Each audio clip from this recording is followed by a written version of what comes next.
Alka Doke, MBBS MD, gynecologist, education MBBS MD, obstetrics and gynecology, India Gandhi Government Medical College and Hospital Nagpur, PGD in socially engaged, Buddhism from SPPU Pune University, PGD in Ambedkar on Buddhism from SPPU Pune University, work experience, ex association professor, associate professor, Government Medical College Nagpur, 1988, 1988 to 1988, 10 years, ex-director, Kamal Memorial Maternity Home, Nagpur, 10 years, ex-associate professor, MNR Medical College and Hospital, Sangareddy, Hyderabad, 2011 ते 2012 पर्यंत होत्या. X specialist GB Pant medical college and hospital, port Blair, Andaman and Nicobar island, 2013.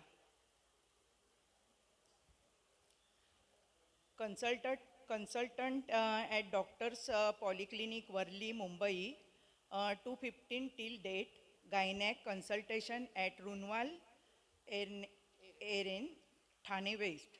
Dr. Alka Doke is social activist. She has been working for socio-economic empowerment of women coming from backward classes for more than 20 years, explaining to the principles liberty, equality and बस झालं. Okay, खूप आहे.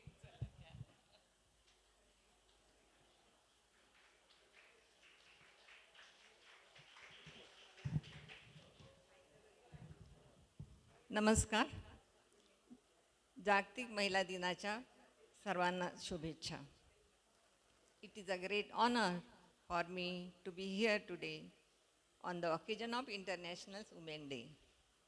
I sincerely thank respected Kiran Kulkarni for giving me this opportunity.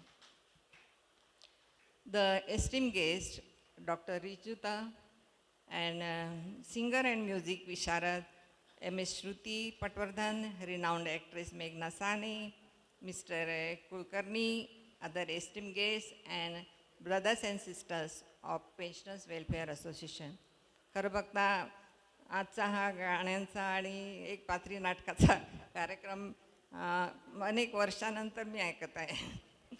Doctor लोक म्हणजे बहुतेक मला वाटतं असे कार्यक्रम क्वचितच अटेंड करतात, पण मला फार आनंद झाला. I enjoyed. जागतिक महिला दिन हा विविध देशातील महिलांनी त्यांच्या अधिकारांसाठी, समानतेसाठी आणि सन्मानासाठी केलेल्या संघर्षाची आठवण करून देणारा हा दिवस आहे. हा दिवस साजरा करण्यामागे मोठा इतिहास आहे. चला तर तो इतिहास आपण थोडक्यात जाणून घेऊया. 1908 अमेरिकेच्या न्यूयॉर्क सिटीमध्ये महिलांनी कामाचे तास कमी करण्याकरता आणि मतदानाचा अधिकार मिळवण्यासाठी संघर्ष केला होता. भारतातील स्त्रियांना मात्र मतदानाच्या अधिकारासाठी संघर्ष करावा लागला नाही. याचे कारण म्हणजे ब्रिटिश काळात 1919 डॉक्टर बाबासाहेब आंबेडकरांनी साऊथ ब्युरो कमिशन पुढे साक्ष देऊन स्त्रियांच्या मतदानाच्या अधिकाराची जोरदार मागणी केली होती. त्यानंतर 1908च्या अमेरिकेच्या महिलांच्या संघर्षानंतर 1910 युरोपमधील नॉर्दर्न युरोपमधील कोपनहेगन या परिषदेमध्ये जर्मनीच्या क्लारा झेटकिन यांनी आंतरराष्ट्रीय दिन साजरा करावा असा प्रस्ताव मांडला होता. 8 मार्च 1917 रशियन महिलांनी ब्रेड आणि शांतता या मागणीसाठी संप केला होता. या कारणास्तव 8 मार्चला अत्यंत विशेष महत्त्व प्राप्त झाले आहे. इतर देशांच्या महिलांचा संघर्ष आपण जाणून घेतल्यानंतर आता आपण भारतीय स्त्रियांनी केलेला संघर्ष बघूया. 19व्या शतकामध्ये भारतीय स्त्रियांची स्थिती अतिशय दयनीय आणि भयावह होती.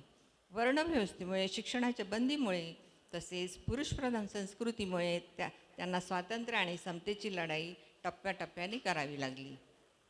त्यामागे आपल्या महापुरुषांचा देखील सहभाग होता. चारही वर्णाच्या स्त्रियांना शिक्षणापासून वंचित केले गेले होते. बालविवाह, सती प्रथा, पितृसत्ताक पद्धती, हुंडा पद्धती, विधवा महिलांचे केशवापन, पुनर्विवाहास बंदी अशा इत्यादी भयानक प्रथांमुळे स्त्रियांचे जीवन नरक यातनांसारखे झाले होते. अशा त्या काळात स्त्री शिक्षणासाठी सर्वप्रथम लढा देणारे सावित्रीबाई फुले, महात्मा ज्योतिबा फुले यांनी 1848मध्ये पुण्याच्या भिडेवाड्यात सर्व जातीच्या मुलींसाठी शाळा उघडून स्त्री शिक्षणाची मुहूर्तमेढ रोवली. त्यांनी बालविवाह आणि सतीप्रथेला तीव्र विरोध केला.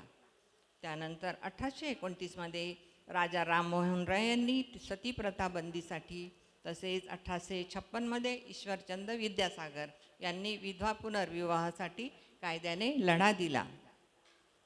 महर्षी कर्वे, तारा शिंदे, जिजाबाई, रमाबाई रानडे, फातिमा शेख इत्यादींनी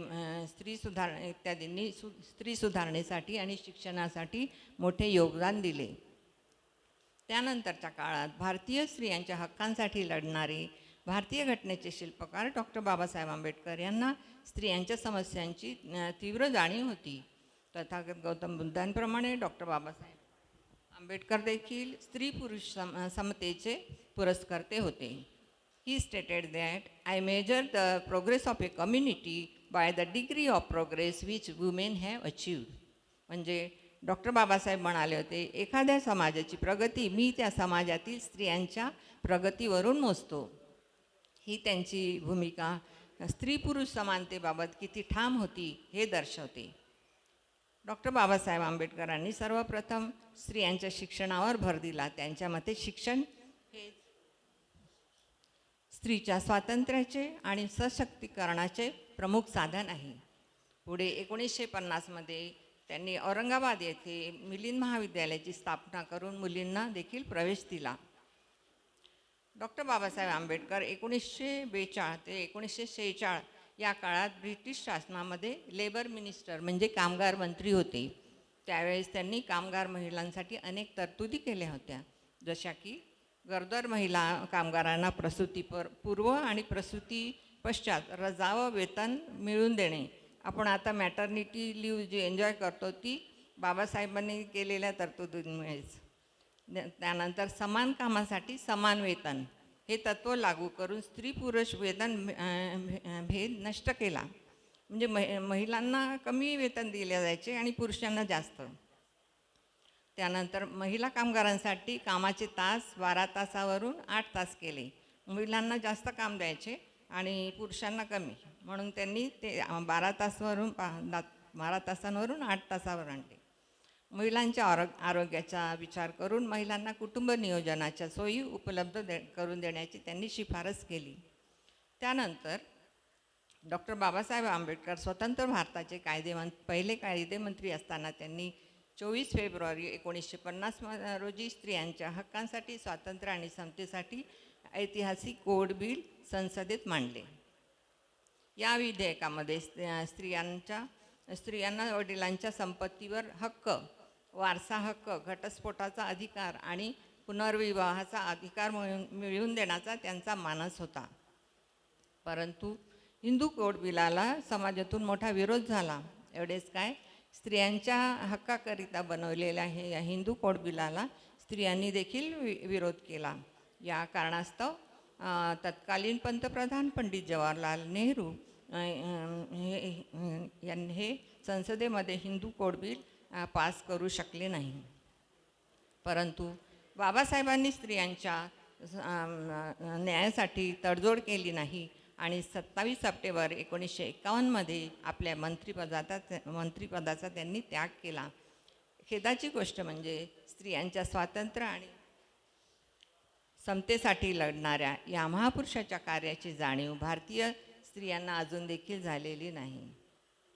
या उलट अमेरिकेतील प्रोफेसर डॉक्टर एलिनॉर झेलिएट, गेल ऑम्वेट यासारख्या स्त्रिया डॉक्टर बाबासाहेब आंबेडकरांच्या कार्यावर रिसर्च वर्क करतात. एलिनॉर झेलिएट यांनी 1952मध्ये doctor Babasaheb Ambedkar and his movement या विषयावर थिसीस सादर केला होता. पुढे कोड बिलाच्या आधारावर स्त्रियांसाठी टप्प्याटप्प्याने अनेक कायदे अस्तित्वात आले. Our constitution drafted by Dr. B.R. Ambedkar was implemented on 26 January 1950. आणि भारतीय संविधानामध्ये डॉक्टर बाबासाहेब आंबेडकरांनी स्त्री पुरुष समानतेचे मूलभूत हक्क म्हणजे फंडामेंटल राईट्स प्रदान केले, जसे की article 14 equality before law, article 15 prohibition of discrimination, धर्म, वंश, जात, लिंग, सेक्स किंवा जन्मस्थान या कारणावरून भेदभाव करण्यास मनाई, आर्टिकल 16 म्हणजे इक्वालिटी ऑफ अपॉर्च्युनिटी. परंतु स्त्रियांच्या उन्नतीच्या आणि सशक्तीकरणाच्या अधिकारांचे जोपर्यंत दैनंदिन जीवनामध्ये पालन होत नाही तोपर्यंत हे कायदे निष्क्रिय ठरतात. तेव्हा दैनंदिन जीवनामध्ये नैतिकता हा मोठा अंग आहे. आज भारतीय महिलांनी आपल्या बुद्धिमत्तेने आणि कार्यकर्तृत्वाने सर्व क्षेत्रामध्ये उंच भरारी मारली आहे. तरीसुद्धा जागतिक महिला दिनाच्या निमित्ताने जातीभेद, लिंगभेद न मानता आपल्या महापुरुषांनी केलेल्या आणि महान स्त्रियांनी केलेल्या कार्यकर्तृत्वाचे स्मरण करून त्यांनी दिलेला स्वातंत्र्य, समता आणि बंधुत्वाचा संदेश तसेच स्त्री शिक्षणाचा संदेश समाजातील खालच्या वर्गापर्यंत रुजवूया आणि खऱ्या अर्थाने महिला सशक्तीकरणाची वाटचाल पुढे नेऊया. I am again thankful to mister Kiran Kulkarni for giving me this opportunity. Thank you very much.